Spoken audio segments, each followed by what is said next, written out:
Hi Tiger fans, my name is Alex. You might know me from my username TigersFan20. I just decided that I wanted to do like a series recap after every series the Tigers play.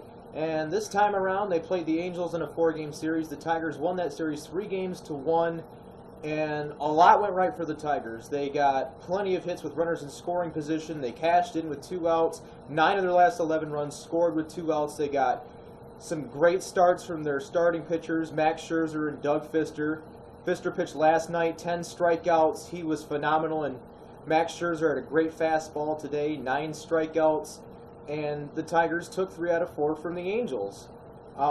Really, I think the keys were just doing what we thought they could do all year, and that is produce with men on base, get production through all 9 hitters in the lineup. And I know that a lot of people don't really like the fact that Delmon Young is still with the Tigers.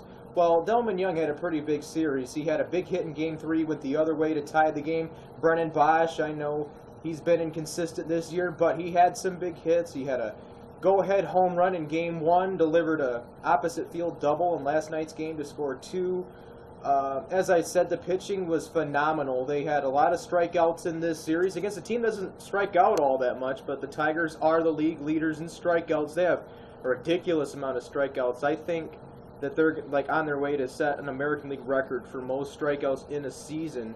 And when you got a guy like Verlander and a guy like Max Scherzer who, throw 95 and above on almost all their fastballs, you're going to get a lot of swings and misses. And really, the Tigers did a great job shutting down the Angels lineup after that horrible Game 2. And I know a lot of people are saying, that they might have made a mistake in drafting Jacob Turner. Well, the guy's still young.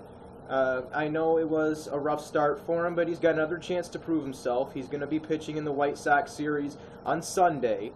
And speaking of that White Sox series, it's going to be Verlander and Peavy for tomorrow's game. So whoever's got tickets to that game, I am totally jealous, because that is like the best pitching matchup I can think of. But Verlander versus any top pitcher, and you got Jake Peavy in a huge series to start the series in Detroit against the White Sox. It should be a lot of fun. I can't wait to see it. The Tigers did a lot right in this series, and that's what they had to do to win 3 out of 4. Did a great job, with their opportunities, men in scoring position, 2 outs. When the Tigers needed a big out or they needed a strikeout, the pitchers got it for them.